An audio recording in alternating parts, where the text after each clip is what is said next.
Hello all, welcome to Sivakalai's world. நாங்கள் எல்லாரும் நல்லா இருக்கோம், அதே மாதிரி நீங்களும் நல்லா இருப்பீங்க அப்படின்னு நினைக்கிறேன்.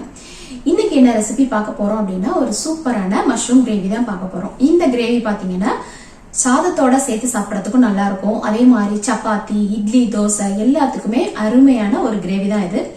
வாங்க இதை எப்படி செய்யலாங்கிறதும் பார்க்கலாம். அதுக்கு தேவையான பொருள் என்னென்னங்கிறத நான் சொல்றேன்.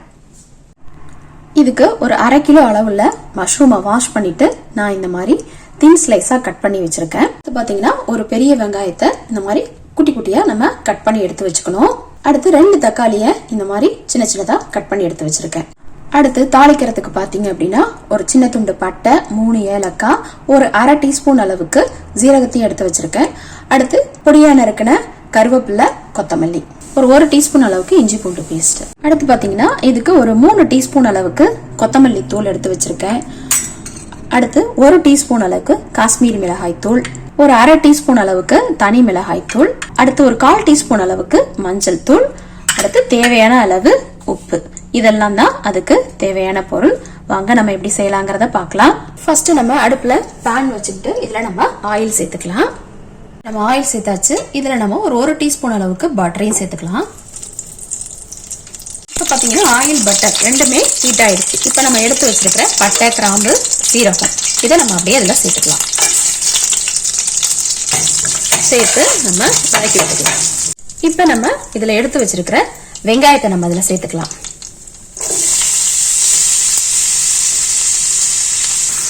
சேர்த்து நம்ம நல்லா வதக்கி விட்டுக்கலாம். வெங்காயம் நல்லா வதங்கினாதான் இந்த கிரேவியோட டேஸ்ட் நல்லா இருக்கும். அதனால நம்ம வதக்கிக்கலாம். இப்ப பாருங்க வெங்காயம் நல்லா வதங்கி வந்துருச்சு. இப்ப நம்ம அதில் எடுத்து வச்சிருக்கிற இஞ்சி பூண்டு பேஸ்ட் சேர்த்துக்கலாம். இஞ்சி பூண்டு பேஸ்ட் சேர்த்து நல்லா வெங்காயத்து கூட வதக்கி விட்டுக்கலாம். அதோட பச்சை வாசனை போற வரைக்கும் நம்ம நல்லா வதக்கி விட்டுக்கணும். அப்பதான் கிரேவியில அந்த ஸ்மெல் இல்லாம நல்லா வதங்கி இருக்கும். நம்ம இஞ்சி பூண்டை சேர்த்த பிறகு அதோட பச்சை வாசனை எல்லாம் போயிடுச்சு. இப்ப நம்ம இதுல தக்காளியும் சேர்த்துக்கலாம். இதுலயே நம்ம எடுத்து வச்சிருக்கிற கருவேப்பிலையும் சேர்த்துக்கலாம். சேர்த்து நல்லா வதக்கி விட்டுக்கலாம். வதங்கிட்டு இருக்கிற சமயத்துல நம்ம கிரேவிக்கு தேவையான அளவுக்கு உப்பை நம்ம இதில் சேர்த்துக்கலாம். ஃபர்ஸ்ட் நம்ம கொஞ்சம் போட்டு வதக்கிக்கலாம். அப்புறம் தேவைப்பட்டா நம்ம சேர்த்துக்கலாம்.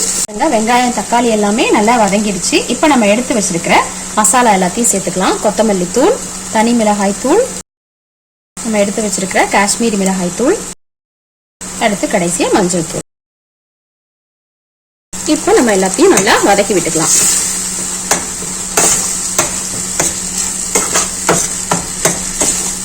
நல்லா வதங்கும் போது பாத்தீங்க அப்படின்னா அந்த கிரேவியோட கன்சிஸ்டன்சி நல்லா திக்கா நல்லா இருக்கும்.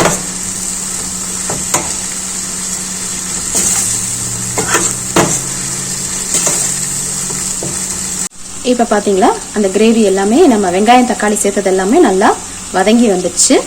எண்ணெய் பிரிஞ்சு வந்துடுச்சு. இப்ப நம்ம இதுல நம்ம கட் பண்ணி வச்சிருக்கிற மஷ்ரூமை சேர்த்துக்கலாம். இந்த மாதிரி இந்த அளவுக்கு வந்த பிறகுதான் நம்ம மஷ்ரூமை சேர்க்கணும். இப்ப நம்ம இதுல மஷ்ரூமை சேர்த்துக்கலாம். இந்த மாதிரி மஷ்ரூமை தின்னா கட் பண்ணிக்கோங்க. ரொம்ப பெருசா கட் பண்ணாம இந்த மாதிரி தின் ஸ்லைஸா கட் பண்ணிட்டோம் அப்படின்னா வதங்குறதும் ஈஸி, சாப்பிட்றதுக்கும் நல்லா இருக்கும்.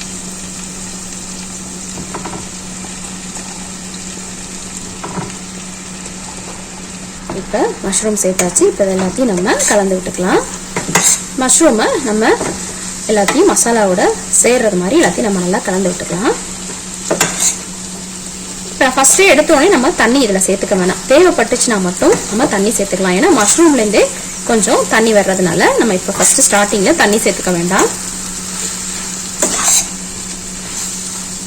இப்போ மஷ்ரூம் பாத்தீங்கன்னா வெங்காயம், தக்காளியோட நல்லா மிக்ஸ் ஆயிடுச்சு. நம்ம சேர்க்கும் போது பாத்தீங்க அப்படின்னா மஷ்ரூம் நிறைய இருக்கிறது மாதிரி இருக்கும். வதங்கிடுச்சு அப்படின்னா கொஞ்சம் கம்மியா தான் இருக்கும். இப்ப பாருங்க மஷ்ரூம் வெந்துட்டு இருக்கு. இதை நம்ம கொஞ்ச நேரத்துக்கு மூடி போட்டு வேக விட்டுக்கலாம். பாருங்க நம்ம இதுல தண்ணியே சேர்க்கல, தானாவே மஷ்ரூம்ல இருந்து இவ்வளவு தண்ணி வருதுன்றத பாருங்க. அதனால நீங்க தண்ணி நம்ம சேர்த்துக்க வேணாம்.